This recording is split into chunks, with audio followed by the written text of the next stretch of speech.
सन 1311 हिजरी मुताबिक 1894 ईस्वी में नदवतुल उलमा की तहरीक उठी थी। नदवतुल उलमा जिसका बहुत बड़ा इदारा लखनऊ के अंदर दारुल उलूम, और उसके जो बुनियादी 6 आदमी जिन्होंने उस तहरीक की दावत दी थी, उसमें मौलाना सनाउल्लाह अमृतसरी थे। कानपुर में पहला इजलास हुआ था मौसफ फैज़ आम के अंदर, उसमें 6 आदमी में मौलाना सनाउल्लाह अमृतसरी जो अहले हदीस के बड़े मशहूर आलिम वो थे शामिल।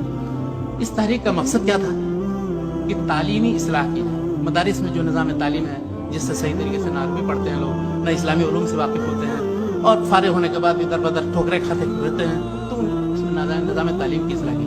अरबी ज़बान सीखते नहीं है सही तरीके से। आज तक बहुत से मदारिस में ये सूरत हाल है, 8 साल 10 साल आप पढ़ें और वहाँ से फारिग होने के बाद आपको अरबी ना लिखना आएगा, ना बोलना आएगा, ना पढ़ना है। तो उसकी इस्लाह कैसे की जाए? तो ये एक ऐसी बेहतरीन कोशिश थी कि उसमें अहले हदीस ने फिर बढ़ चढ़ करके हिस्सा लिया। बड़े अब पुरानी रुदादों में आप देखें, मौलाना इब्राहिम आरवी, मौलाना अब्दुल अजीज रहमाबादी, मौलाना अब्दुल्ला गाजीपुरी, सबकी तकरीरें महफूज हैं रुदाद में जो जलसे हुआ करते हैं। तो उनकी मुखालफत नहीं की, बल्कि उसमें मजीद हिस्सा लिया और उनको आगे बढ़ाने की कोशिश की।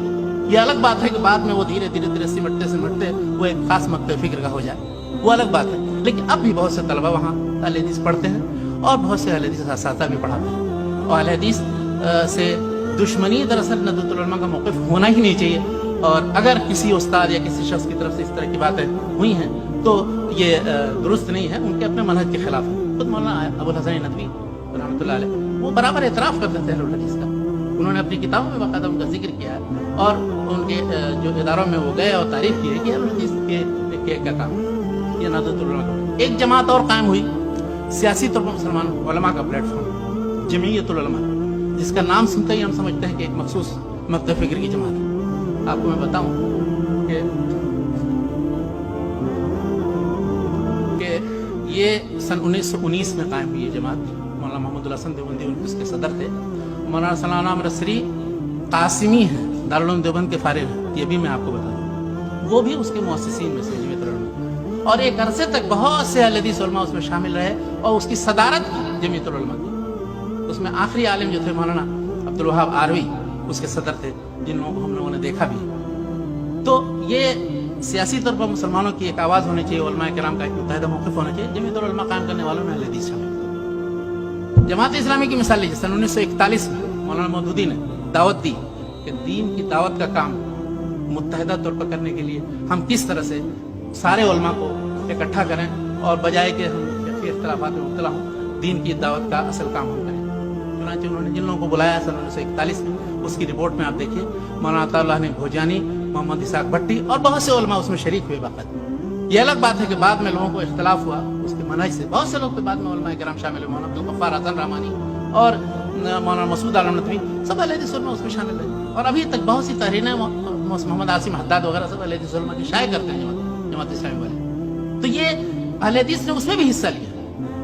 और जिन लोगों को इख्तिलाफ हुआ किसी पॉलिसी की वजह से या कोई बात हुई, खुश उसलूबी के साथ उससे अलग भी हो गए, तो उसकी मुखालफत तो दुश्मनी नहीं की उन्होंने शुरू से, जैसा कि समझा जाता है और समझाया जाता है। तबलीगी जमात 1927 में तकरीबन शुरू हुई। मौलाना मोहम्मद इलियास साहब तकरीबन हरियाणा के अंदर और दूसरे पिछड़े इलाकों में जहाँ पर दीन की कुछ समझ नहीं थी, लोगों को पता ही नहीं था, और एक काफिर एक मुसलमान के दरमियान कोई तमीज़ नहीं, उसमें शरीक हुए।